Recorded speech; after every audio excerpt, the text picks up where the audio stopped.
focus your energy on booking appointments and going on appointments as frequently as you can between now and the end of the year, think about it just for a minute, you can really only have one dominant thought at a time, right? The human mind, human psychology tells us this, right? And if we try and focus on too many things, we end up doing nothing.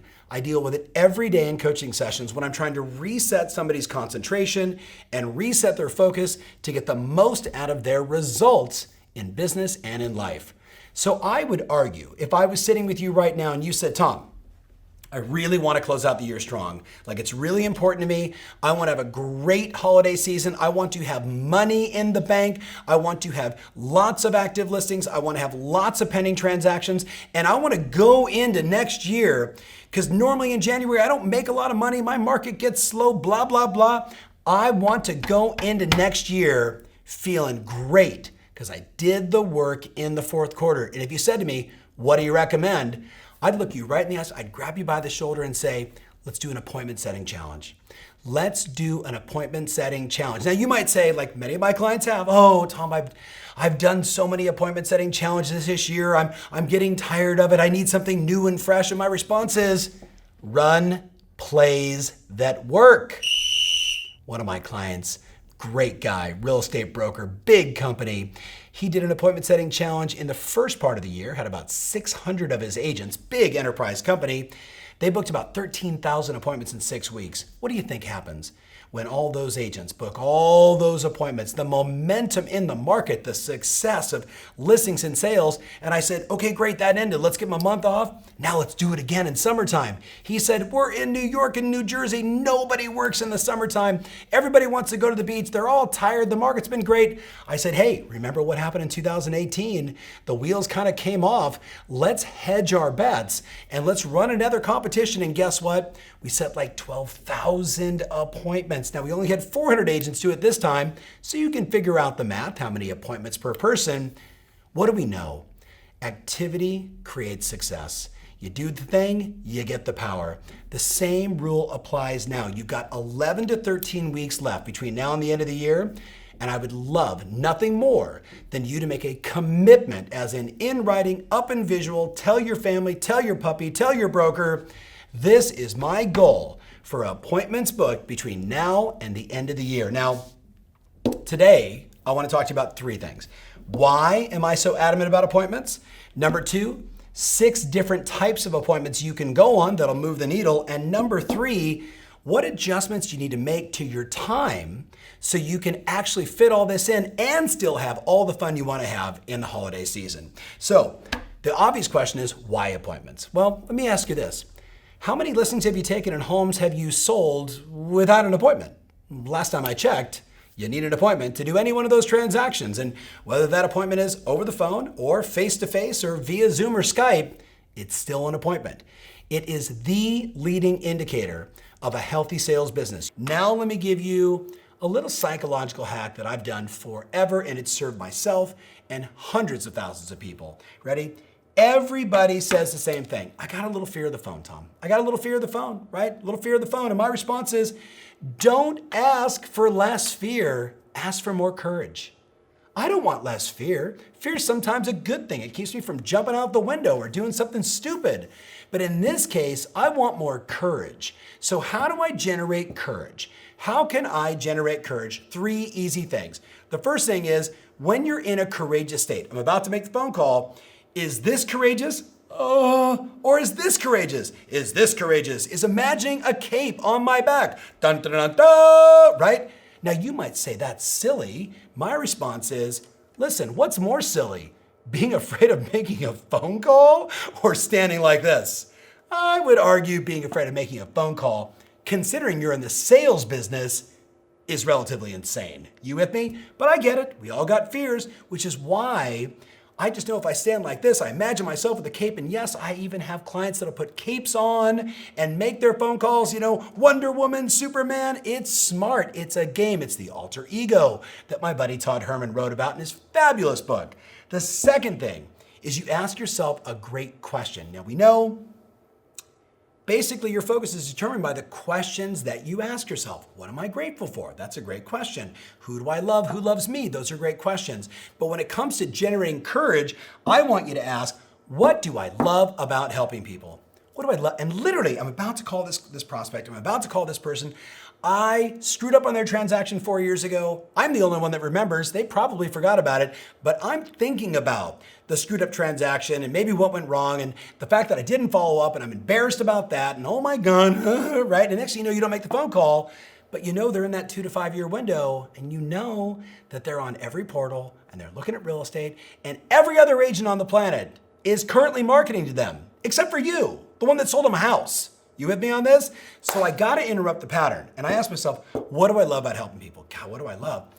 There's nothing better than handing a first-time buyer their key. There's just nothing better than negotiating that deal and navigating through the transaction and watching the sellers go through the emotion and helping them make the right decision, do the right thing, get the price, get the deal done. Like, I love it. Like, I feel great when I help people. Then I ask this question, what am I committed to on this call? What am I committed? And I will actually talk to myself.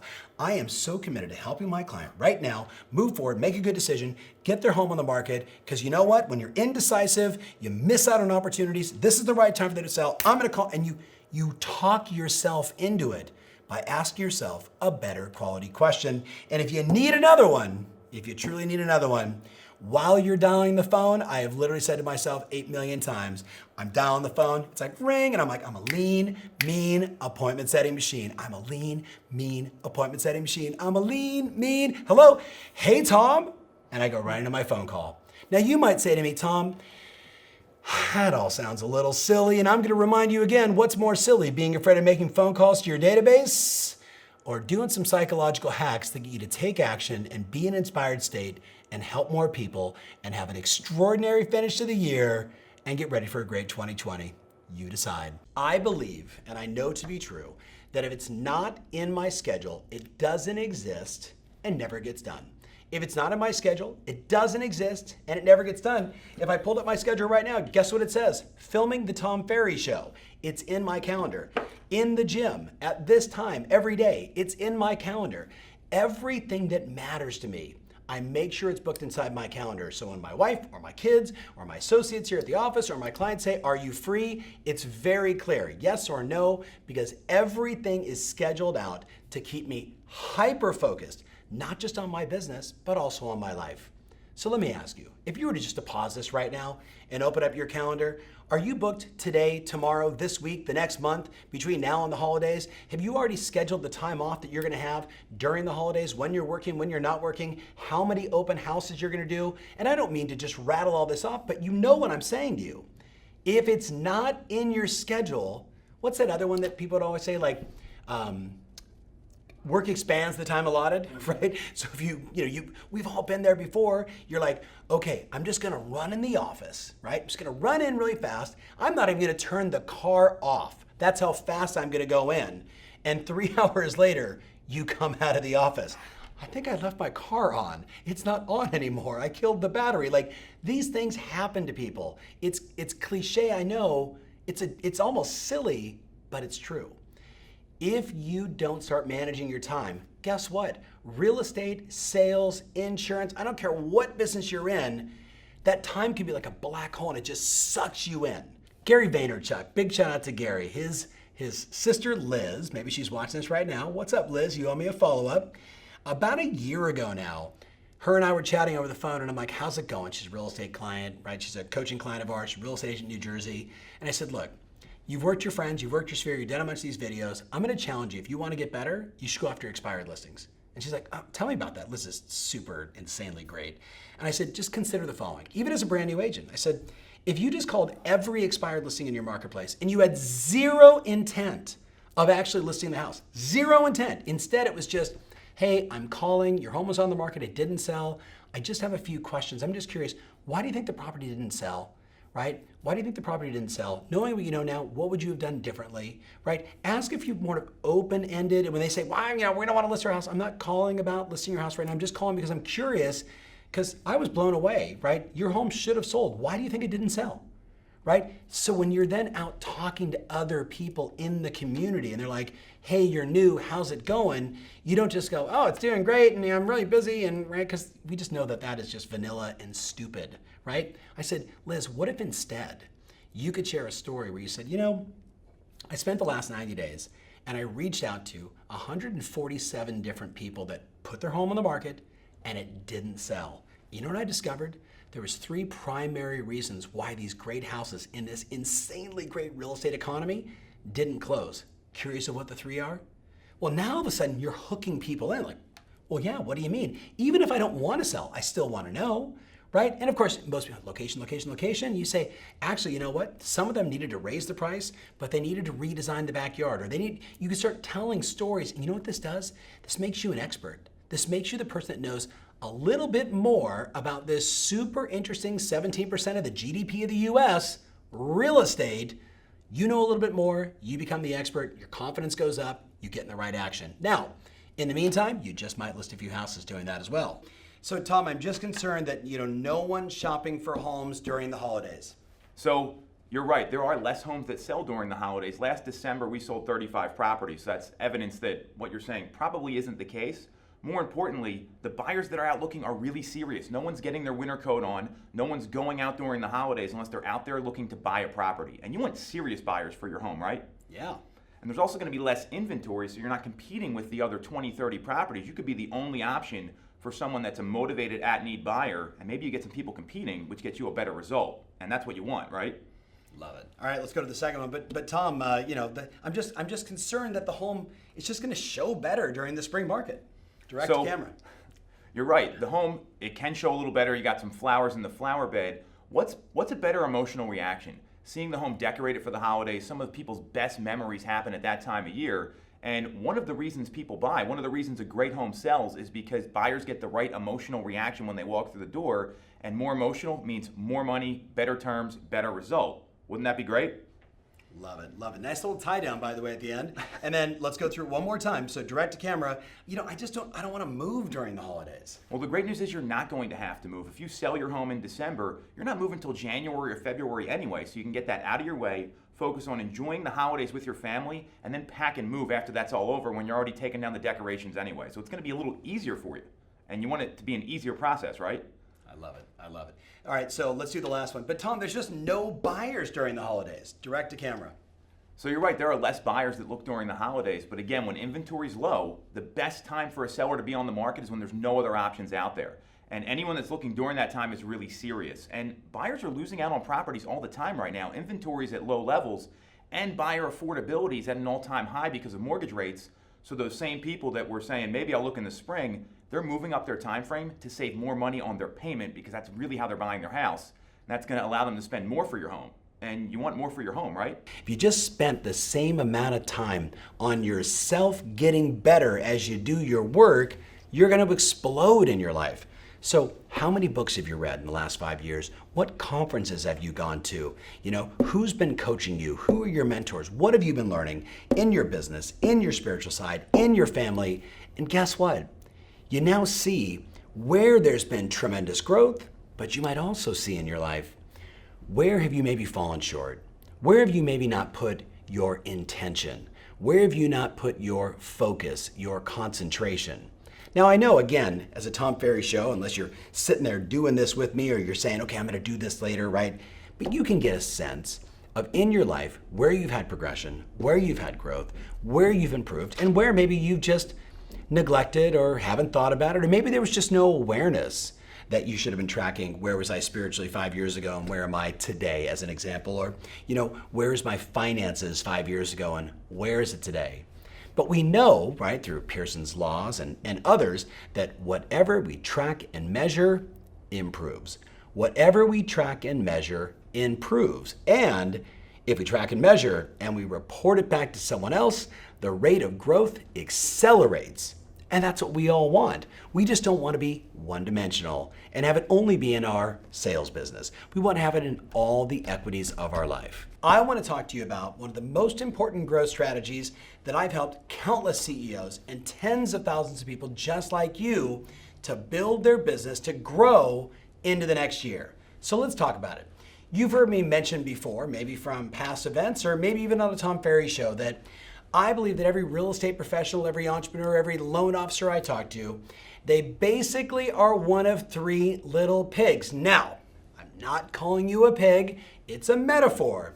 You know the story, the old fable about the mama pig who sends her, little baby pigs out on their way to go basically build their house and start their life. Well, what do we know? Each of those little pigs chose a different strategy to build their house, AKA their business.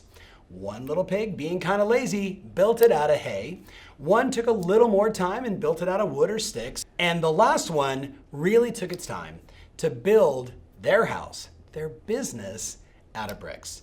So metaphorically, if I asked you, looking at your business today, when you think about marketing, lead generation, systems, automation, technology, repeatable and scalable processes, you go away and the business does great while you're gone.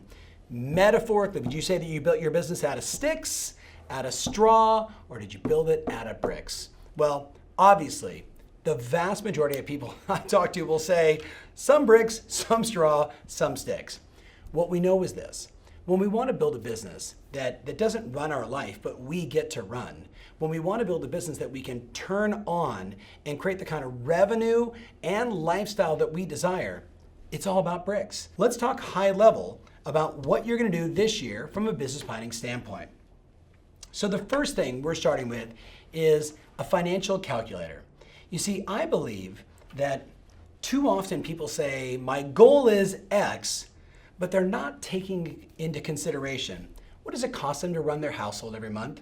What does it cost them to run their business every month? I'll go right down the list. How much debt reduction would you like to pay off in 2020, right? What about taxes, right? Is it 35%? Is it 51%? Is it 55%?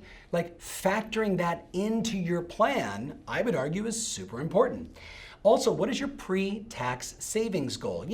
SEPs, IRAs, etc., that are savings before you pay taxes versus your post-tax savings goal. So I ripped through those pretty quick. Let's go through them one more time. What are your business expenses? What are your operating expenses in your business? What are your personal expenses to run your household, right? What's your debt reduction, right? How much debt do you have? Do you want to pay it all off? Do you want to pay some of it off? What do you want to do? How much money will you pay in taxes? I live in the state of California. Here's the answer. I made $1, half goes to Uncle Sam, California and federal. You know your state, you know your laws, you know your averages, plan accordingly. And then what are your pre-tax savings? And then what are your post-tax savings goals? See, by starting there, now all of a sudden, instead of just saying, hey, I want to sell 22 homes, you're actually now going to say, well, gosh, when I look at all of this and then I add up my business with my average sales price, my average retained commission, after my broker split, after all my expenses, after my debt reduction, after my taxes, I got to sell a lot of houses either just to break even or to achieve my savings goals or give myself the cushion that I desire. Does that make sense? So I think it's irresponsible to not first look at your budget as you're deciding ultimately how much money do I want in the bank when all is said and done, taxes, expenses, and everything else paid. Your self-talk, your focus, and the way you move your body impacts your attitude, which is simply your view of the world. So when you don't feel like making your phone calls, it's because you're running a play with your self-talk, your focus, and your physiology of, I don't want to make my phone calls today. If you run that play, you're going to get that attitude, which produces that action. And that action is positive or negative. It's just an action. But regardless, the action then produces a result. Here's the deal, my friends. How many days in a row can you go not taking responsibility for your view of the world? How many days in a row can you not take responsibility for pumping yourself up? We're entrepreneurs. If we don't do it, no one's going to do it, right? Like, you've got to take responsibility for what's going on up here, your view of the world, the questions you're asking yourself, the way you move your body, what you're saying to yourself, because that attitude, guess what? When you meet someone who wants to buy or sell real estate or wants to do a deal and they see that, they're like, hey, that gal's got it going on. That's a person I want to deal with. But what if you walk into Starbucks and you're like this, God, I didn't sleep well last night and it's really rough and I got this buyer coming into town. And that's what your physiology shows. You're not attractive to customers. You got to control this to control your attitude. Your attitude, guess what? It impacts the actions that you take. If I'm fired up, I'm going to make my calls. If I'm feeling good about my life and the things that matter most to me, I'm going to do what I have to do every single day to produce the results I want. That gets me the results. And guess what? When I produce positive results, how do you think it impacts my self-talk, my focus, and the way I move my body? It's a very positive or very negative spiral, and you have to decide. Now, you might be saying, Tom, why are we talking about all this mindset stuff? It's the end of the year. You've been talking about business planning and goal setting and all this stuff. Well, for some of us in the US, it's Thanksgiving. What if this week you ran better plays with your self-talk, your focus, and your physiology, and watch how it impacts everyone around you?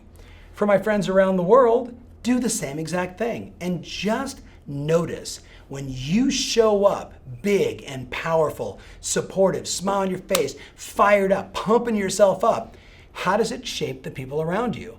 You know, they say like attracts like. So you come in with all that good energy, you're gonna have more people showing up with more energy around you. And last time I checked, that's a really good thing. So, short message from my friends in the US, but think about it like this. 2020 is right around the corner. If you don't take responsibility for your mindset, your attitude, your physiology, the way you move your body and what you focus on, 2020 may look a whole lot like 2019 or worse. You get to decide. We've talked about your goals. We've talked about your business plan. We look back at where you were 10 years ago, where you are now, where you ultimately want to be. We talked about your finances. Now, the next step is let's make sure that your environment isn't, dusty and old and crotchety and your plaque from 43 years ago. Maybe it's time to get something new and something fresh, something that's going to motivate you and inspire you, especially with all those visual boards all around you to keep track and keep score of your goals and your success. So, race over to Staples. Get the dry erase boards, get the dry erase paint, have a conversation with your broker because you might be hanging things from the walls or from the ceilings, but make no bones, get it done because 2020 is going to be bananas if you go all in.